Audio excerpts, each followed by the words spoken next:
Good morning, everybody. Good morning. Welcome to our forum. It's fuller today than it usually is.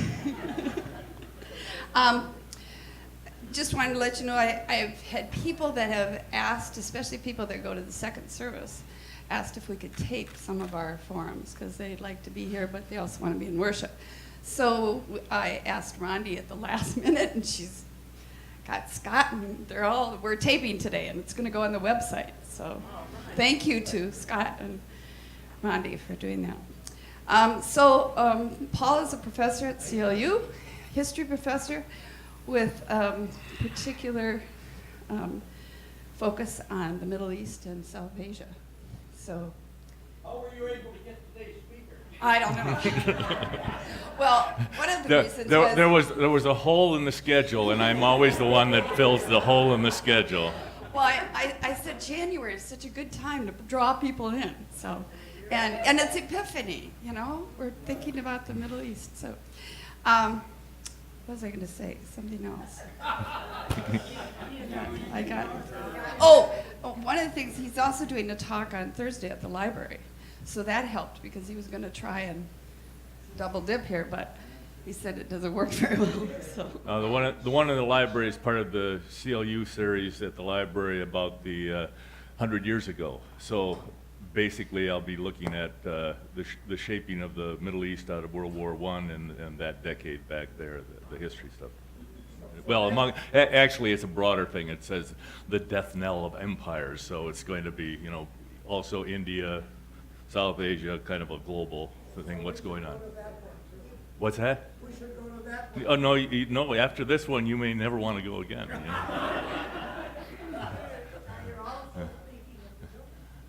Yeah, I have been, yeah. All right. I think in the early advanced warning on this one, an important thing was left out, which was the question mark. I'm not talking about redrawing the map of the Middle East, because what we've got, given the chaos that has emerged in even greater degree over the last couple of years, is, I wouldn't call it a movement, but suggestions that the Middle East, as it stands, is broken, that it needs to be realigned in some fashion or other.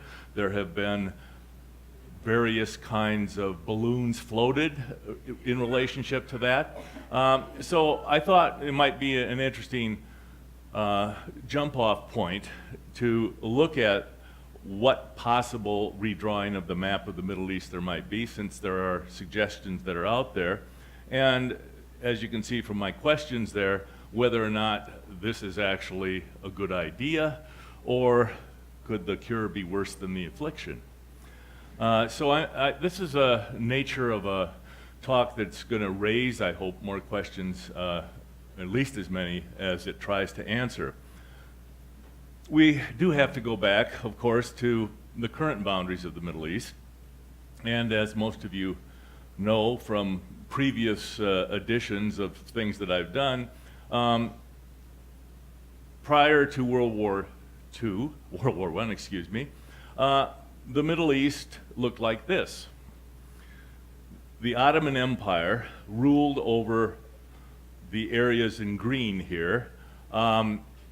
Persia was an independent country. Arabia was not Saudi Arabia. Arabia was simply a very relatively stateless area of tribes, but no official government really held sway over the region. Egypt was nominally still actually a part of the Ottoman Empire, but since the 1880s had been kind of occupied indirectly by Britain. They had established a kind of a protectorate over it, but nominally there was still an Egyptian ruler, but the British were pulling all the strings. So what you can obviously see from that map is none of the countries of the Middle East.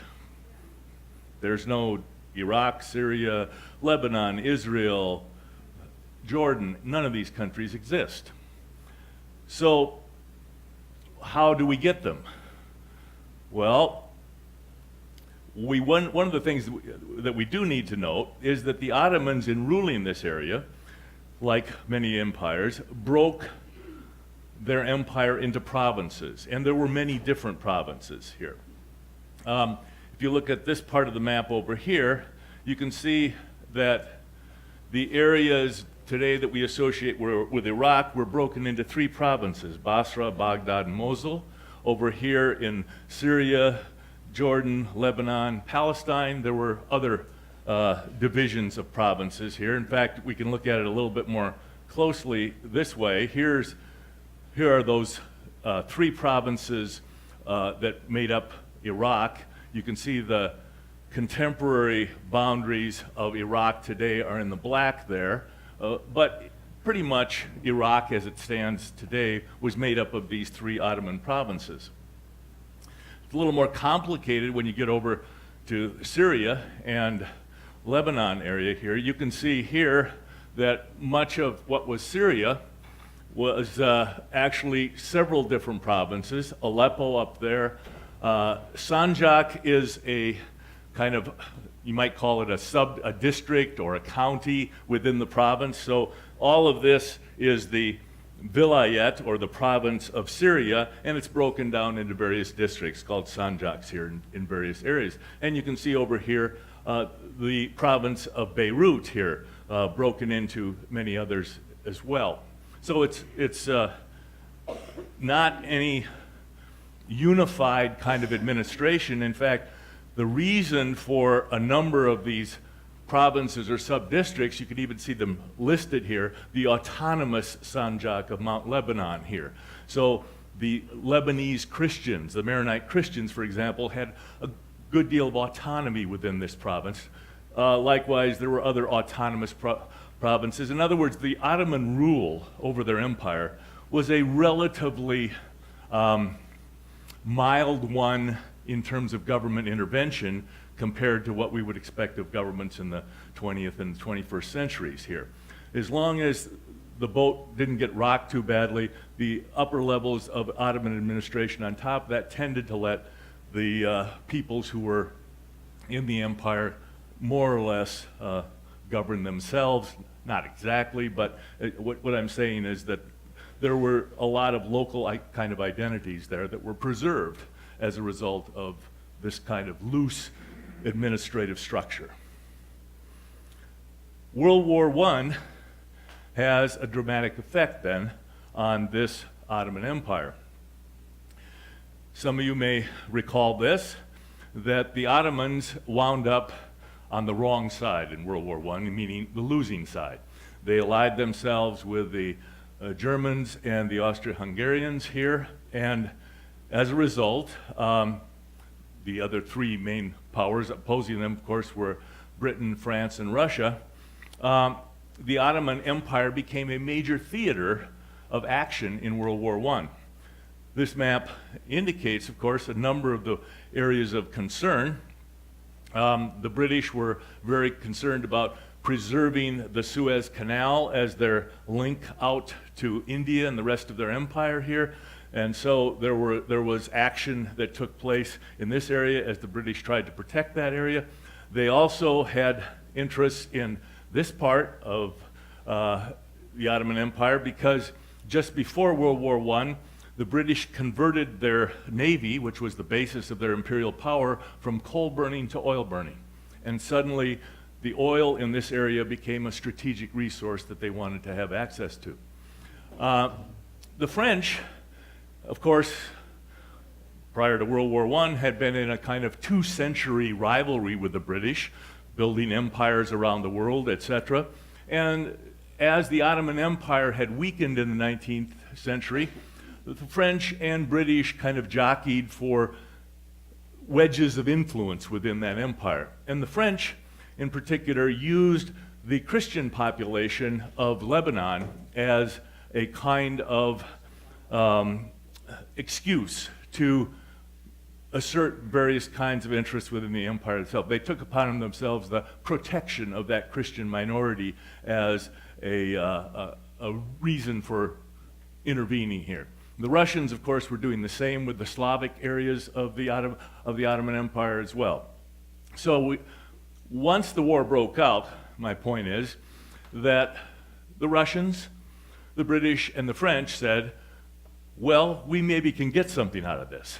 We have interests in the region here. When the war is over and the Ottoman Empire is defeated, we should be able to assert our interests as they are in this part of the world. So, among other things, the British and French negotiated a potential deal for how this area would be divided after World War I. This was called the Sykes-Picot Plan after the two diplomats who arranged it here. Later on, the Russians were told about this and given something as well. So, in the blue areas were to be areas of French control. The areas here would be areas of British control. The area of Palestine was to be put under a joint British, French, Russian international consortium here. And the area of Armenia up there, the Russians hoped to take over. Now, you can see two tones here. What the British and French proposed is that part of it would be directly administered by them, in this case, the British, and over here on the coastal strip here for the French. But these other two areas would be given over to Arab states to be essentially dependent upon the British in this case, or the French in this case, similar to the way the British had arranged Egypt. Part of that reason for an independent Arab state was because, some of you again may remember, one of the famous adventure stories out of World War I is the Arab Revolt, supposedly led by the famous T.E. Lawrence of Arabia, which was meant to tie down the Ottoman forces during the war. And the promise that had been made to the Arabs so that they would revolt was that they would get an independent country here after the war. Of course, they were making other promises to other people at the time as well, but at least then the idea was that, okay, we could create Arab states here, but they would be essentially serving our interests. Okay, so how did it actually work out? Well, of course, one of the things happened was that before the end of World War I, there was a Russian Revolution, and so the Russians were cut out of this. Also, of course, there is the fact that the Turks themselves undertook a significant displacement/genocide of the Armenians, so the Armenians did not wind up with anything at the end of the war for those two reasons. But here is how the place starts to start to look here. So you can see the boundaries here, and these domains, British and French, are going to be carved out of this area here. The British had expected that a man named Sharif Hussein, who they had cut the deal with about an independent Arab state, was going to emerge as the ruler of Arabia, but instead the Saudis came out of Riyadh in the center and actually kicked him out and created their own independent state after the war themselves. So after World War I, what we get is a significant remapping of the Middle East, obviously. Two independent countries emerge, Saudi Arabia, which is what I was just mentioning to, and Turkey.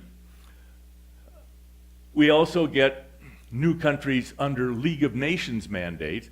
The League of Nations was established as a consequence of Wilson's diplomacy after World War I, and the British and the French were given control over these areas under a League of Nations mandate. Now, what the mandate was supposed to be was that this was an area that was considered not yet to be ready for independence. These people were not advanced enough, but that with the guidance of European or Western powers, they should be moved toward a period or a time in which they would be able to have that independence. So that nominally gave the British and the French the international legitimacy to move in and occupy these areas. As far as they're concerned, of course, it's part of their colonial and imperial rule, but they have the legitimacy for going in to do that. So you can see we get several new nations, 5 of them here: Palestine, Transjordan as it was known then, and Iraq, Syria, and Lebanon. The French were responsible for dividing their territory into Syria and Lebanon. And the British also lopped Jordan off of Palestine in order to provide thrones for the sons of Sharif Hussein. So the monarchy in Jordan today is descended from one of his sons, and there was another monarchy that was placed in Iraq. The British preferred to rule indirectly through kings. The French always had a tendency to want to rule directly, and as a result, they had, initially at least, considerable difficulty in forcing their direct rule on the Syrians and the Lebanese, but they were able to play one group off against another effectively enough to be able to maintain control.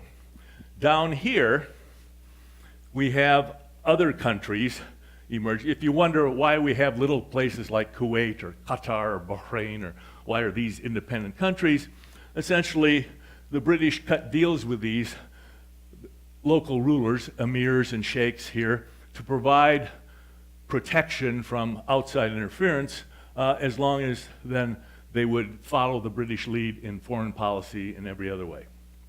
So that's what created those little kingdoms out there.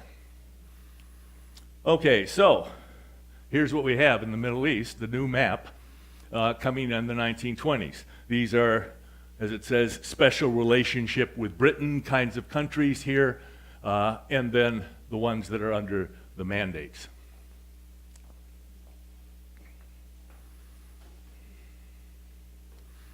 Okay, we have not exactly the right. We have a missing C here, and so somehow I don't know if we've got anybody could. I don't know if we could adjust the projector or not on that one. Otherwise, it can't. Oh, yeah. Okay. All right. So we'll play Guess the Missing Letters. Okay, conflicting identities. As I've thought about this and what's going on, for example, now you're getting a narrative that this is a religious conflict in the Middle East, that it's Sunnis versus Shias, that I would say what we've got in the Middle East, of course, are, as we do with every country and every society here, we all have multiple identities. If you ask people, okay, well, who are you? What's the first thing you're going to say? Are you going to say, I'm an American, I'm a Christian, I'm a Lutheran, I'm a Californian, I'm a hyphen Norwegian, Norwegian American, something? You have those kinds of identities here. The question is, what is your primary identity? Or what is the thing that you're first going to think of and first going to respond when somebody asks you about that? Or what are the kinds of things that most motivate you about that? In the Middle East, we have got many, many different kinds of identities. And these identities can be played upon and used in various ways to manipulate people or to essentially create large-scale political, military blocs of various kinds. I would say that the Sunni-Shia conflict in the Middle East today is not a religious conflict, even though you're using religious markers, any more than Northern Ireland was a religious conflict between Protestants and Catholics. Nobody was running around saying, I don't believe in transubstantiation, And likewise, nobody is debating between Sunnis and Shias about doctrinal issues that actually divided Sunnis and Shias. This is about political power. This is about getting people to identify with a particular aspect of their identity and using that to manipulate and to create larger blocks or various ways of as I say, exerting political power in the region. So, there are all kinds of fault lines in the Middle East. We'll talk about just a few. Obviously, you could talk about religious secular. There are maybe a small group of people, but there are, if you want to look at it, secular Muslims. Just like there are secular Jews. There are people who, yes, I'm born into a Muslim culture, but that's a cultural thing. I'm not particularly observant. I don't necessarily go to the mosque or anything like that. And of course, there are a much larger group of people who would go on the other way. Sometimes those are seen as overlapping, modernist or westernized or whatever, versus traditional in a whole variety of actions and cultural forms. But if we look at the religious itself, instead of simply saying religious secular, we talk about sectarian divisions within the Middle East. Well, three major ones, Muslim, Christian, and Jew. But within each of these groups, there are sectarian differences as well. The big one between Muslims, Sunni and Shia, but within the Sunnis, there are Salafis and Wahhabis, these guys who we've talked about in the past who believe that the 7th century was the ideal time for Islam and everything that's come after that is very, very wrong. Within the Shia tradition, there are three main Shia groups, but there are other offshoots.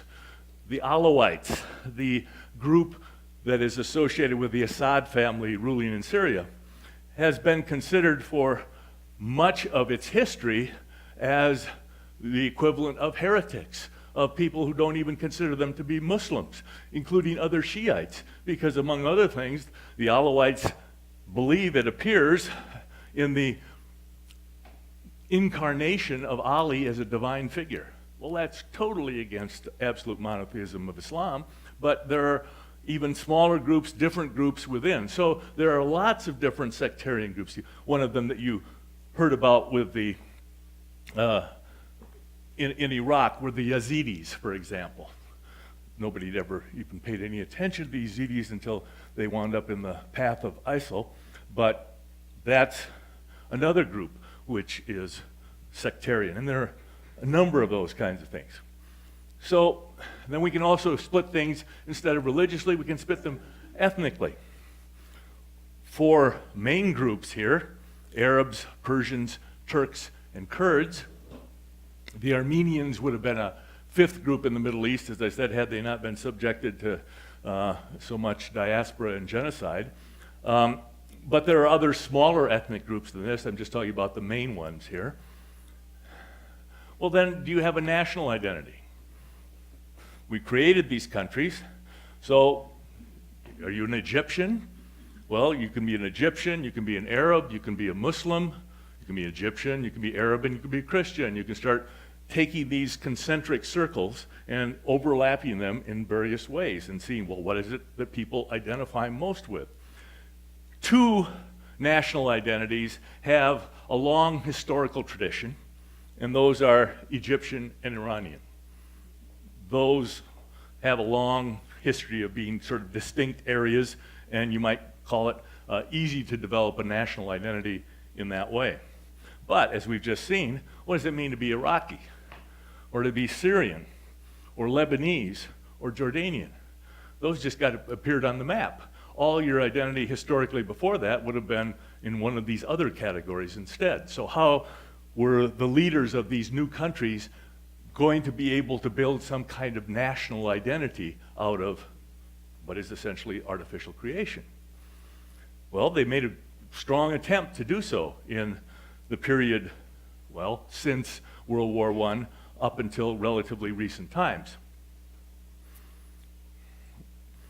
Within these larger identities are some smaller ones, especially tribal. Tribal identity still exists very strongly in a number of the countries of the Middle East, particularly Iraq, Jordan, certainly Saudi Arabia, all the Gulf areas. These are obviously much smaller groups with whom, if that's your primary identity, how are you ever going to think of yourself on the more national level, especially when those identities come into conflict with one another? Which one are you ultimately going to side with? And two others we could mention: linguistic. People speak different languages. That's a way of either building or separating out groups. And then one that we would be very familiar with would be class. Socioeconomic classes are a way of dividing people. The point, of course, is that when we talk about identity, very frequently, perhaps more often than any other way, it's developing a dichotomy between us and them. The identity is we're people like this, the people who aren't like us are the them, and so there's a kind of inherent potential conflict built into identity formation. And when you have multiple identities, you have multiple options for developing conflict, depending upon who one wants, as I say, which one wants to be asserted and against whom. Let me give you an example here. Arab nationalism was all the rage in the mid-20th century. Nasser, among others, was leading the idea that you should think of yourself primarily as an Arab, and primarily in that fashion. He, of course, hoped to lead the entire Arab world here. But who could get on board with that? If you stress Arab nationalism here, these are not important. These are going to be minimized. And you don't have much in the way of sectarian or religious conflict in an era in which Arab nationalism was the primary ideology that was being promoted. It's perhaps not surprising that among the early leaders of Arab nationalism were Christian Arabs, because this one looks good to us, because if we identify ourselves as Arabs, we fit. But if you start identifying people religiously, we're suddenly the minority and we're the people on the outside. Thank you. So this is the kind of thing then that can create lots of possibilities for building coalitions, depending upon, again, which one you want to stress, or also for creating sectarian conflict here, if you see people excluded that way. It's also interesting to me, one of the shifts that I see happening from nationalism to more sectarian identity in the Middle East is taking the Palestinian case. The PLO was a secular nationalist organization. And again, Christians played a significant role in the PLO. The emergence of Hamas as an Islamic Palestinian organization, of course, excludes those people. They're not in. And the rivalry then between the PLO and Hamas in terms of Palestinians reflects choosing a different identity as a way of mobilizing people there. Okay, so let's look a little bit at how the map of the Middle East actually works when we look at some of these fundamental identities here. So here's a map in which blue areas are Shia, red populations, Sunni. And Shia blue, red Sunni. So one of the things that this map does, which is a little more sophisticated than some of the maps, which would essentially say color Iran all blue, or color Saudi Arabia all red, because that's a Sunni country or a Shia country or something, is to show, well, it's more complicated than that there are large areas, of course, too, where there aren't any people. So we also note that there are concentrations where this is more likely to become an issue or a problem here. So what do we see over here? We see, where is this? This is Lebanon.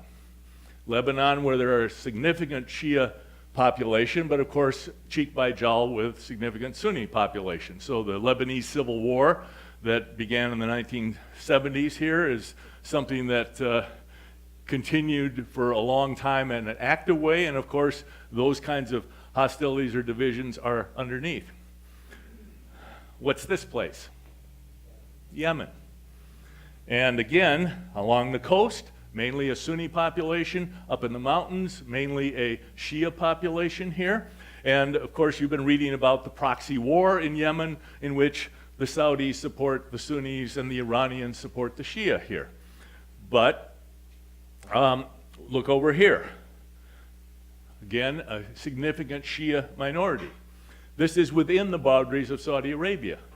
They've got 10 to 15% of their population Shia, and to the extent that they want to stress a very Salafist or Wahhabi version of Sunni Islam, these people are going to be seen as subversives and enemies. And of course, the recent execution of the Shia leader here, which has heightened the tensions between the two, is simply another indication of how they're trying to deal with different minorities within their areas here. So this map shows that it's, and it's not even as detailed as it might be. In other words, there are minorities in majority populations everywhere in the Middle East. There's no way in which you say, oh, this is where all of these people are and this is where all of those people are. This sort of isolates out the Shia population a little bit more closely, but it also indicates those areas, as I was pointing out here, where conflicts now have broken out and have become more and more significant in sectarian ways. Lebanon has been one, Yemen has been one, now Saudi Arabia, and particularly in the Gulf area, Bahrain here is one of those areas which has a majority Shia population and a Sunni Muslim ruler. These are all areas where this can be contentious. And now you can see here's Iraq with its Shia. Yeah, there. It's a little difficult from here to see what countries the blue Yeah. covers. So this is Iran. You can see the boundaries here. This is Iraq. So you can see the huge Shia bloc here in Iraq. This is Turkey, obviously, and we've got significant Shia there. This is Syria. And again, this area over here are the Alawites, which, as I say, is a kind of Shiite offshoot here. Here's Lebanon, Shia here, Yemen down here. Is that sort of, yeah. Okay. All right. So what's another way? We said, besides Sunni Shia, we've talked about ethnic. And of course, the one group here that has consistently been denied any kind of political state of their own, but which is one of the largest in the Middle East, are the Kurds.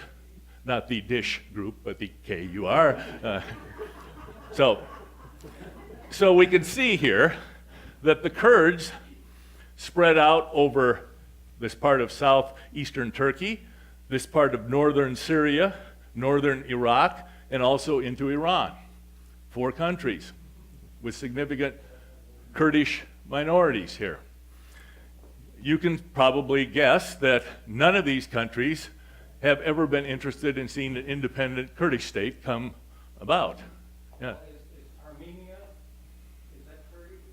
No, not really. I mean, here's Armenia here. There are a couple of little groups that which I actually say are more likely to be refugee populations who came over there in some, yeah. But this today is Armenia right here. Here's Yerevan. Kurdistan has never been a country. Never been a country. Are they Yeah. Islamic? Yes, and most of the Kurds are Sunnis. Relatively few Shia. So here, for example, is another Kurdish bloc over here. You might guess, in fact, that almost all of these territories are mountainous.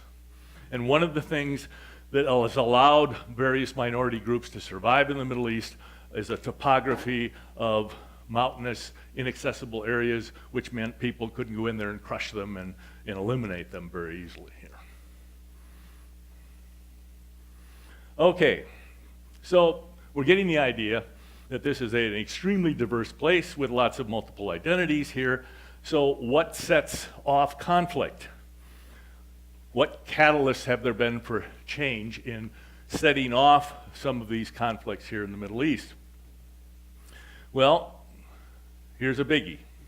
The 1979 Iranian Revolution, and the reason it sets off catalysts for change is because it was the first challenge to the consensus that the way to build a modern state was to use secular nationalism. As we said, that was the ideology throughout most of the 20th century.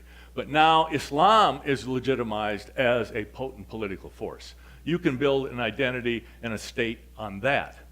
Most people had totally discounted it. You can look at all those leaders from the middle of the 20th century, from Saddam Hussein to Assad to Nasser and Sadat and all the rest of them. These people didn't really care about Islam at all. They had other fish that they were going to fry, and they thought that Islam could essentially be kicked to the sidelines. After 79, maybe there's another way in which Islam is going to be used. Coincidental with it, of course, was the Soviet invasion of Afghanistan, which we've talked about in other meetings of this group, spawned modern jihadist movements. So if you legitimize it as a political force in the Iranian Revolution and then start to link it to methods like jihadism here, you've suddenly set off another range of forces here. Then in 1991, when the US led coalition ousted Iraq from Kuwait, we kept a strong US military presence in the region because we expected that Saddam Hussein was going to be toppled by his own military. It didn't happen. He remained in power, so we kept our bases in Saudi Arabia. We kept substantial numbers of troops there, and that wound up being the kind of thing that these groups especially could coalesce opposition against. What was the motivation for the Soviets to go into Afghanistan in 1979? Okay, quickly. You guys, see, with this crowd, I can say, you guys remember the Truman Doctrine. You know, I mean, so I don't have to hear class, you know, okay. What is it?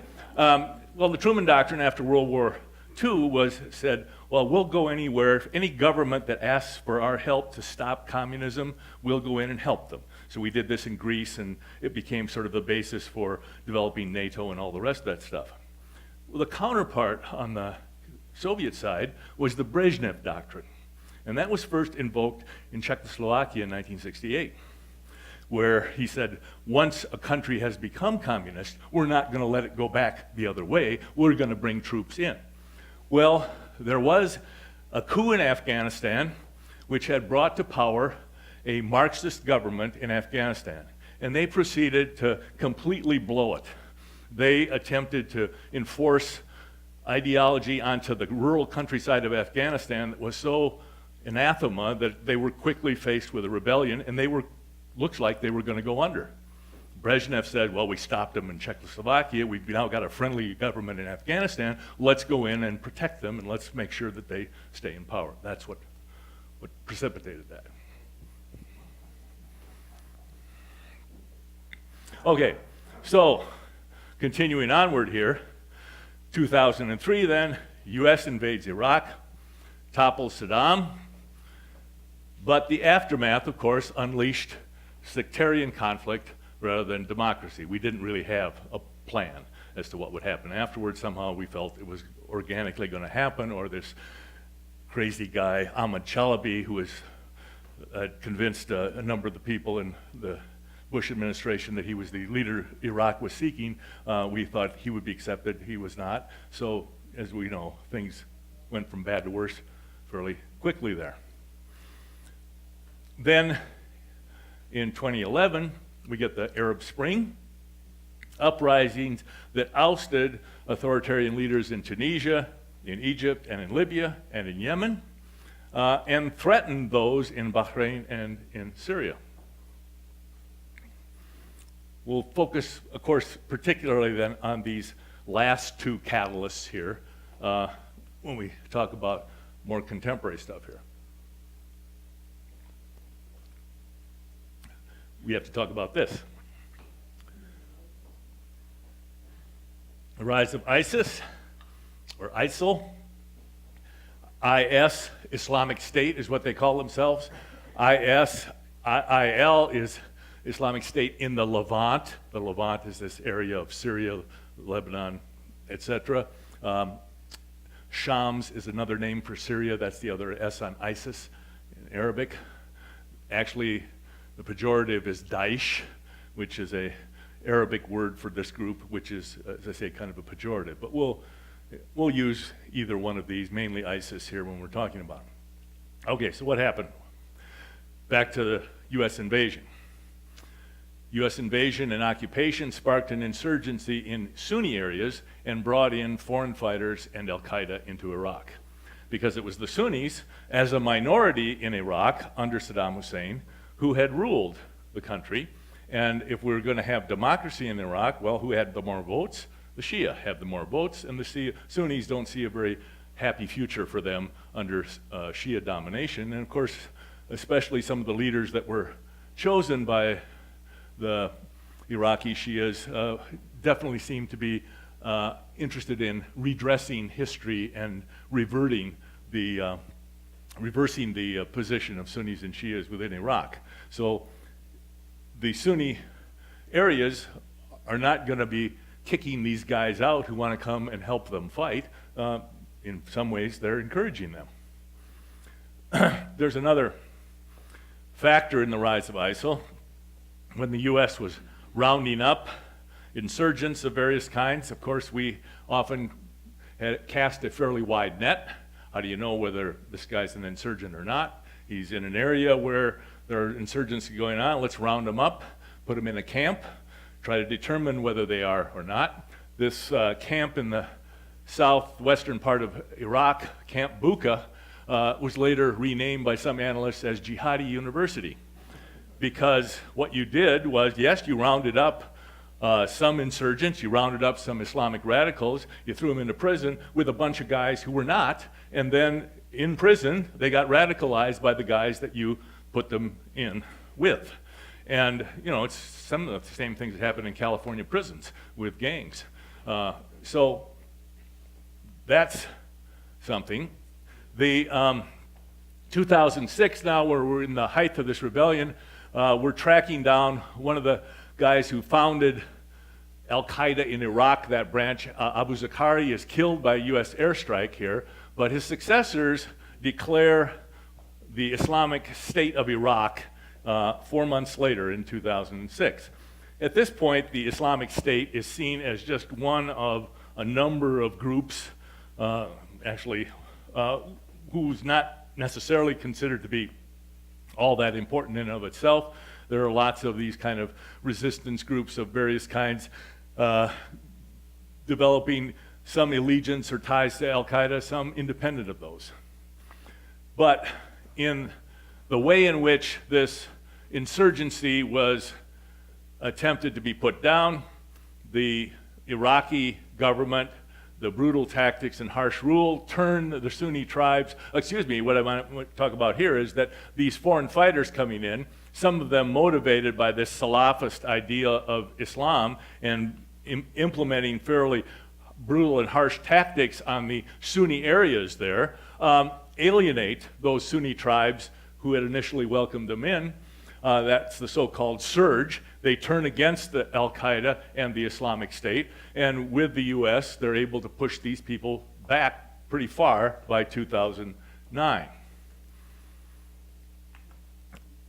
Abu Bakr al-Baghdadi, the guy who's currently head of ISIS, becomes head in 2010, and one of the things he begins to do is to bring in increasingly more and more members of Saddam Hussein's old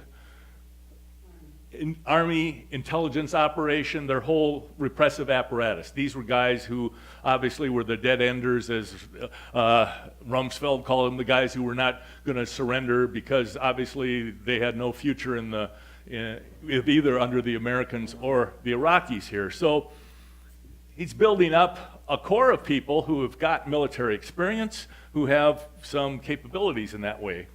The Shia government of Nur al-Maliki here in Iraq, in the meantime, of course, is vigorously pursuing anti-Sunni policies, and it causes, again, many Sunnis to once again tolerate, or in some cases even join up well with Islamic State. And now in 2011, we've got the Syrian civil war to provide a haven next door for this group to regroup and expand. 2014, just a couple of other milestones here. Baghdadi now feels like they control enough territory here. He proclaims the restoration of the caliphate here, and they go off and capture the second largest city in Iraq, Mosul, among other territories here.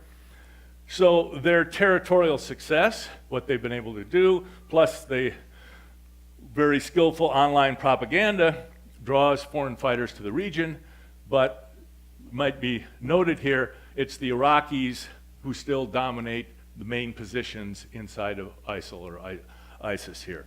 Well,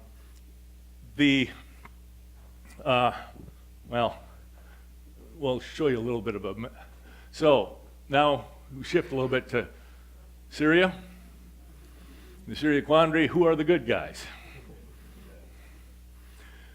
Authoritarian rule by the Assad family, father and son, dates back to 1970. And that authoritarian rule, just as Saddam's rule in Iraq, papered over all of these kinds of divisions that exist within these countries here.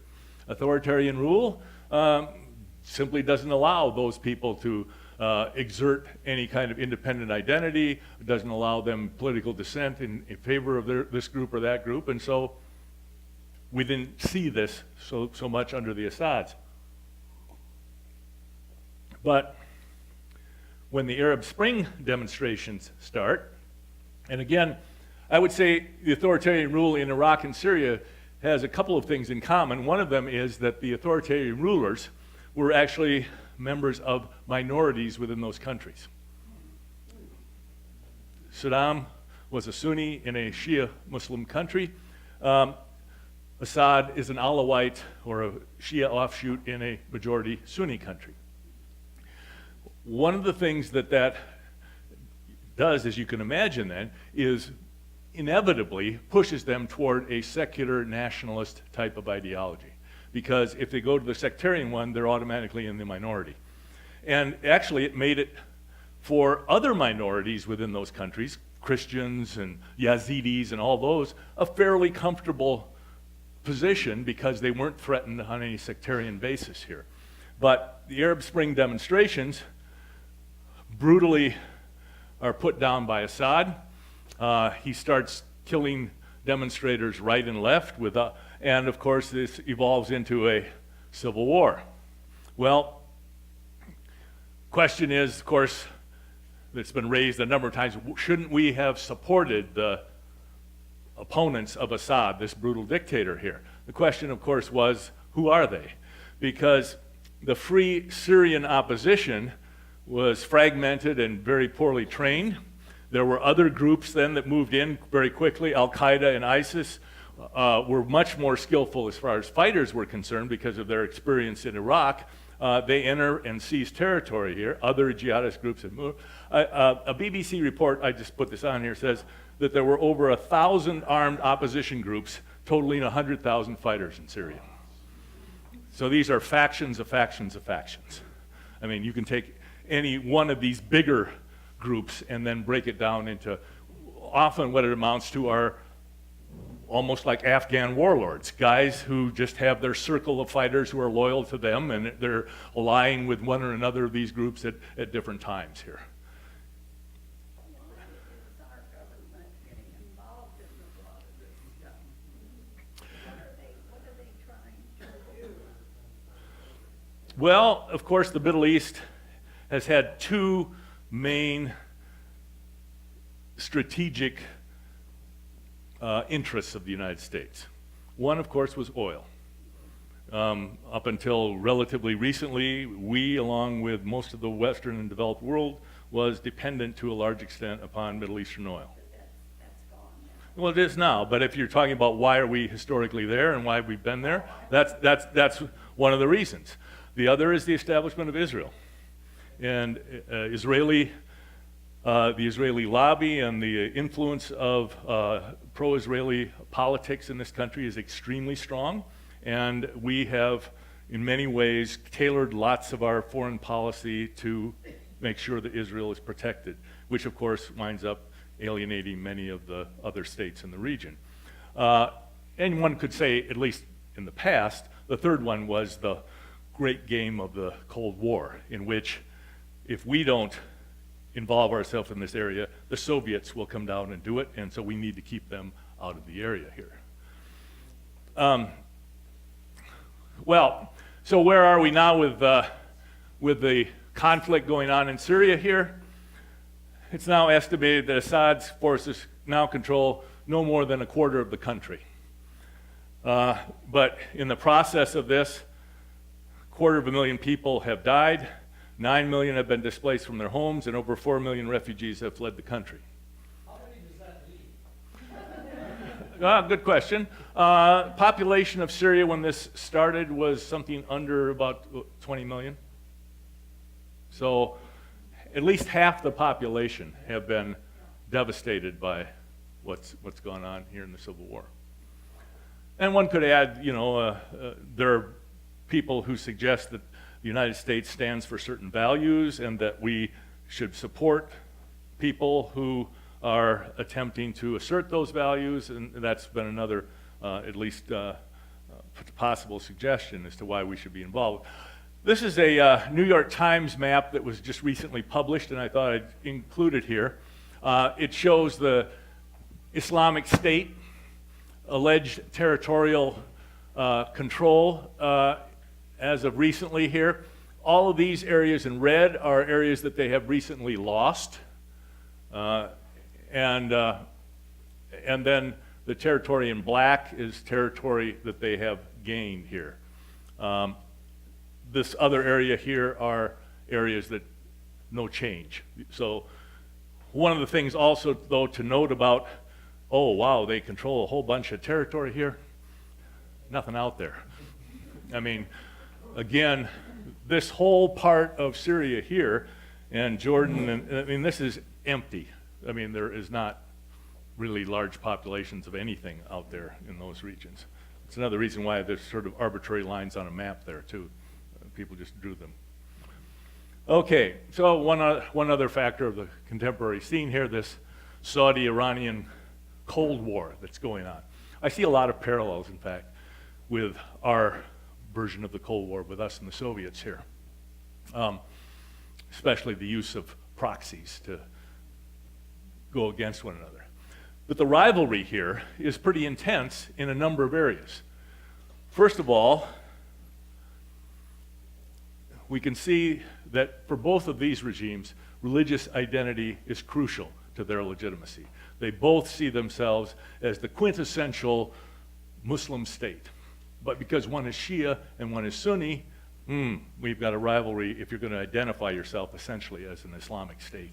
Who's the best, or who really represents this?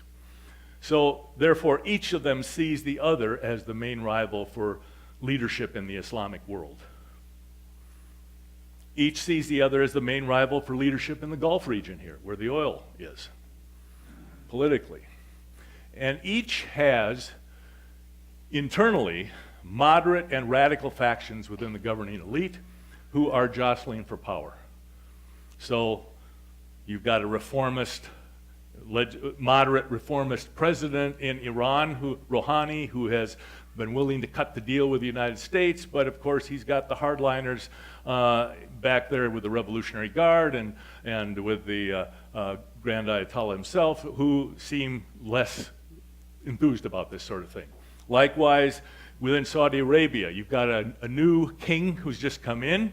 He has appointed as his heir a member of the younger generation, and has also put one of his sons in a key intelligence and military position here.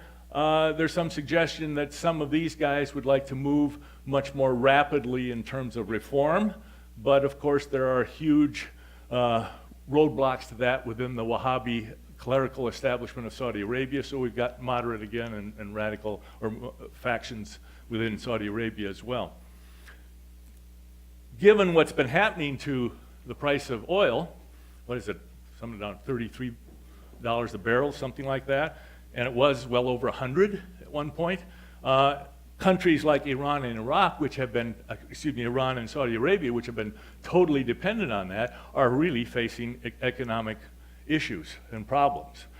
They have been able to buy, especially the Saudis, have been able to buy the loyalty of their people by providing the goodies that oil presented. Now they have to tighten their belts. They're going to have to be ways in which this economic hardship is inevitably going to fuel internal discontent for both countries. So not only are the economic hardships there, but of course each of them does not provide much of an outlet for political dissent at all. Authoritarian rule is characterized in both. And so under those kinds of conditions, what works? External enemies are always useful for domestic distraction and to build support. So if we start having a global, not a global, but a Middle Eastern struggle for power between Sunnis and Shias or between Saudis and Iranians, what does that do domestically for Iran and Saudi Arabia? Gets all the troops lined up behind them. Get distracted from some of these other issues and problems here. Some analysts, of course, have suggested that the execution of that Shia cleric by Saudi Arabia was deliberately done to provoke this kind of thing because of their own domestic political considerations. So they knew it was going to happen, but they're looking, what are the Saudis mainly interested in? Maintaining power. What are the Iranian regime mainly interested in? Maintaining power. So I'm saying, as I was talking about earlier here, religious ideology, various kinds of identity are used essentially for political purposes to maintain power and to manipulate affairs so that they can have that happen. So, thus we're getting proxy wars between Iranian-backed and Saudi-backed factions in Yemen, in Syria, and in Iraq. So, given all this, we can see that Iraq, Syria, Yemen, and Libya have disintegrated in civil war, and this has been abetted by outsiders who've been helping on either side in most cases here. Significant chunks of territory now are ruled by ISIS and other armed groups in the Middle East. Lebanon, Jordan, and Turkey have been inundated by refugees, and they face internal crises themselves. I think the population, somebody was calculating the other day, the population of Lebanon is now 25% refugees. Lebanon is a small country, and they've had 1 million refugees come in from Syria. I mean, the Germans and the Swedes aren't anywhere close to this, you know, and think of the disruption that kind of thing causes here.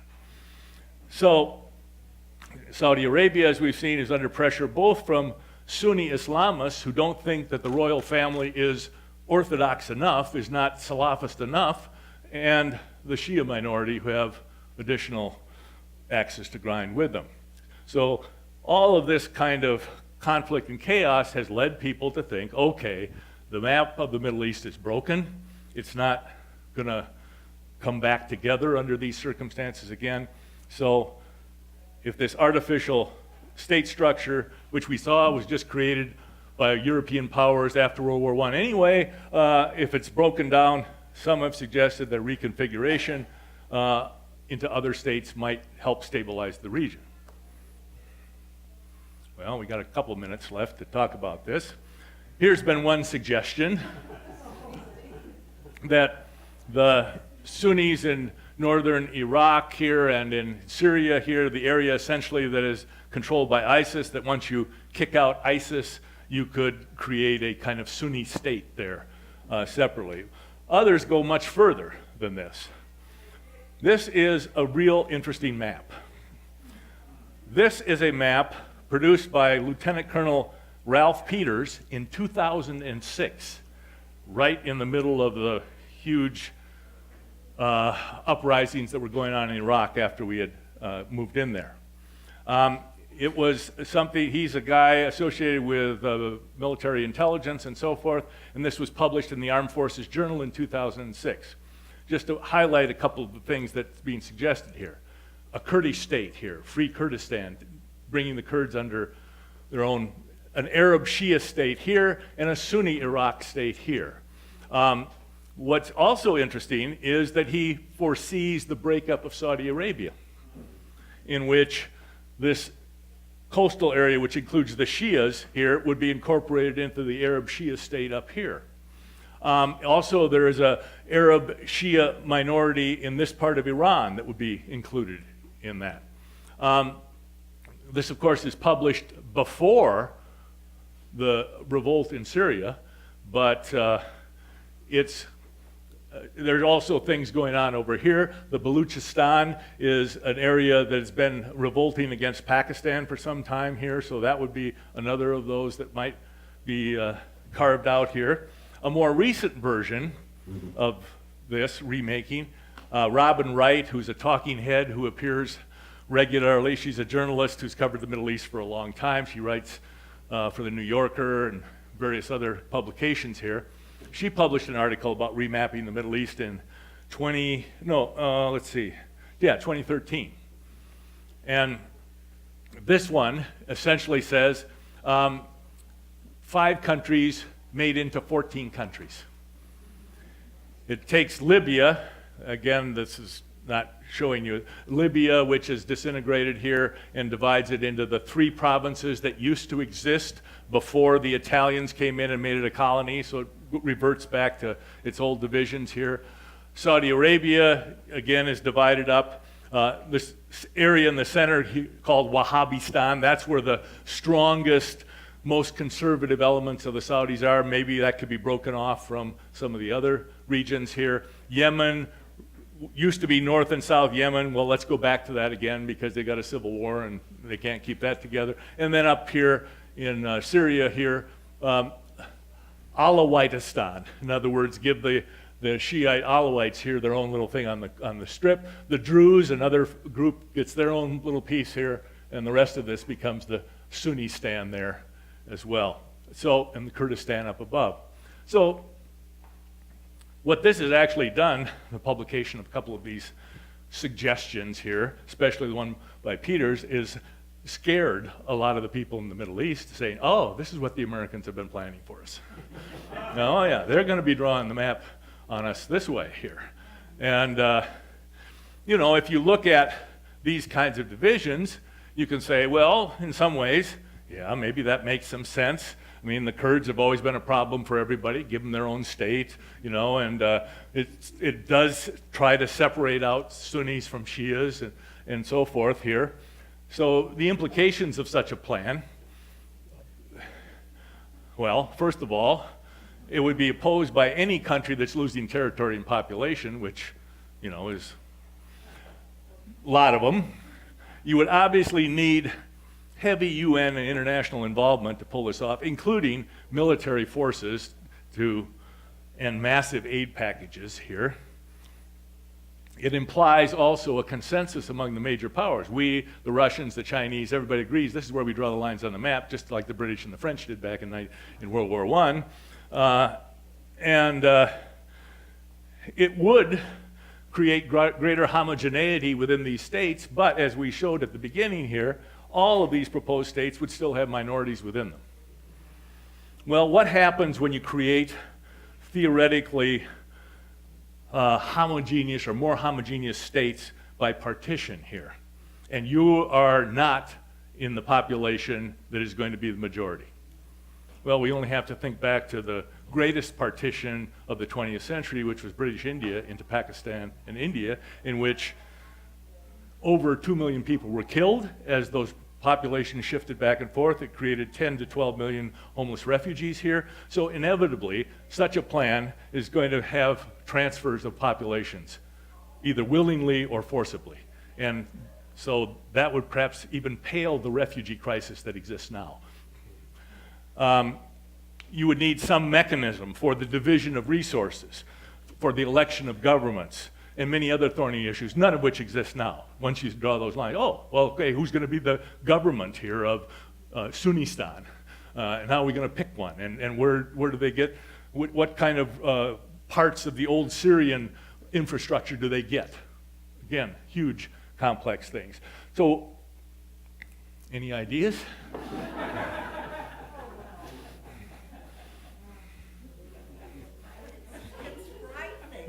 Yeah. Thanks for your optimism. Well, okay, yeah, Joe. This is not an idea, but my question is, do you have an opinion on the UN treaty, nuclear treaty with Iran? I do. Yeah, I think it's better than not having it. I think it's essential. Yeah, So, yeah, yeah, and yeah, we're hopeful we- yeah. I mean, one of the things that you can think about is look at how rapidly things can change in the Middle East. If you got 10 years, that could be an eternity. Certainly, one of the things the Obama administration is counting upon is the generation that is currently in control in Iran age out. A new generation, they're banking on the fact that all opinion polls show that the Iranian population is the most pro-American population in the entire Middle East. So theoretically, if there's going to be a change in government in Iran, it would be in the direction that would be more helpful to us. Now, it's certainly possible that the hardline elements and the Revolutionary Guard, et cetera, won't allow that to happen, but to me, it's a gamble worth taking, especially because it does put this thing off another 10 years, where theoretically the situation could have changed in our favor or in the favor of a more moderate government there. Do you know the statistics about the amount of nuclear material being removed from Iran? I have not been following that closely. 80, Yeah, I mean, there's a huge, I mean, the regimen that was put in to try to monitor this and you know, was a fairly extensive one. Sure, it's possible for people to cheat, or at least to attempt to cheat, but it's going to be very difficult. And remember, there's also a significant kind of lag time that will be required even if they are cheating. They would have to get away with that for a very long time in secret, which seems to be, given the increasingly sophisticated intelligence gathering methods that there are out there, difficult for them to do that. But that's another To me, it issue. sounds very hopeful. Yeah, it's hopeful, yeah. Do you think that Saudis killing this guy are trying to undermine not just us, but the 6 other countries that are in that treaty with Iran? They're trying to snowball and kill that. Well, yeah, what the Saudis, interestingly enough, with Netanyahu in power in Israel, the Saudis and Netanyahu are of one mind about this, which you know is kind of, which is they both, you know, have created the Iranian bugaboo. And let me, there are a lot of the rhetoric that comes from that side. I guess I would respond to by saying, how does Iran dominate the Middle East? They are a Shia country in which the Shias are a minority everywhere in the Middle East. They are Persian. The rest of the Middle East is Arab. There's been a long history of contention between Arabs and Persians. I do not see how any of the Arab countries could fall under a significant permanent sway of Iran, other than perhaps a Shia rump state in Iraq. And even there, those Iraqi Shias, once they have their own power there, are not keen to have Iranians call the shot there, because there's that Arab-Persian dichotomy as well. So I mean, to me, it's an exaggerated Iranian threat that the Saudis and others are putting out there, which is, oh my, the Iranians are going to take over the entire Middle East. They don't have the necessaries to do that. And it's, for me, again, domestic political considerations in Iran. The more we can distract what's happening inside the country with the various kinds of adventures that are going on outside and create enemies that are against us and make it us against them, it helps always to bolster the internal domestic support within Iran. Well, as you suggest, with the younger generation being less interested in religion, more interested in their iPhones, Well, and they whether in Iran or China, the younger generation the change is going so rapidly.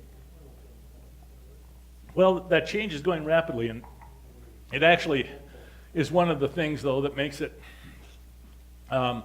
perhaps one explanation as to why people like ISIL can recruit. Why do they get foreign fighters from France or Belgium or places like that to come? If we get back to this question of identity. If you're a Frenchman, allegedly by birth, but born of North African parents, and you've never been fully accepted by French people, and what is your identity? You are susceptible to online idealistic, in the literal meaning of the word, meaning it's fantasy, portrayals of identity that you could adopt. And not surprisingly then, some have been susceptible to that. Oh, here's a ready-made identity, I can identify with this. Remember, of course, that although they're claiming to be the Islamic State, virtually all other Muslims are declared enemies to them, and they've killed far many more of them. It's not, even a poll in the Middle East has shown that in general, maybe 40% of Sunnis still don't think that Shias are good Muslims, are Muslims, that they're heretics. Well, I mean, you can play that out even more directly with some of the other smaller minority groups. So to latch on to one of these fully created online identities that ISIS is using to recruit people who have no sense of identity or have a murky sense of identity themselves in whatever place they are. It's hundreds of years the Catholics and the Protestants have been Yeah. fighting, but things happen much more rapidly now. Yeah, and so I mean, religion is important to people, which is one of the reasons in the Middle East, I'm saying, which is one of the reasons why this is an effective way of mobilizing people. Even though it's not specifically a religious question, it is a religious identity that you adopt, and therefore other people who don't have your identity are not us, they're them, and those are people who are potentially our enemies or can be told that they are your enemies too. The one thing I would say, I mean, I think this is a major issue that all countries are going to be dealing with, including Europeans and even ourselves. As you know, I think as our politics becomes more polarized, we can see people adopting mini identities and saying that's who I am. I'm for this, and that's what really motivates me in every which way. But at least we've got a unique historical set of circumstances in which, except for the Native Americans, there is no original culture which had to be assimilated into or rejected. And so we created a kind of political culture here that was meant to bind people from various kinds of ethnic and religious identities together. We've seen the difficulty that we've had with that. But that's part of that is a possible model in the sense that also we are federalist. And just like many of us are glad we live in California and I would never live in blank, that state, you know, there are ways in which possibly some of these countries in the Middle East can revert back to an Ottoman style of internal administration. Iraq doesn't have to break up into 3 separate states, but if it were to create essentially semi-autonomous regions in which the Sunnis, the Shias, and the Kurds are able to essentially control affairs there, then you could possibly maintain that territorial integrity here. So that could be the basis for some potential political settlement in Syria, Iraq, and elsewhere. But even that, we know, is extremely challenging, and there would be many reasons why individual political leaders would reject that idea and try to go for the whole ball of wax that they could get for themselves or their group. So, yeah, I'm not real optimistic, but I would say something like that might be something that could eventually emerge. Thank you for this overview. Thank you.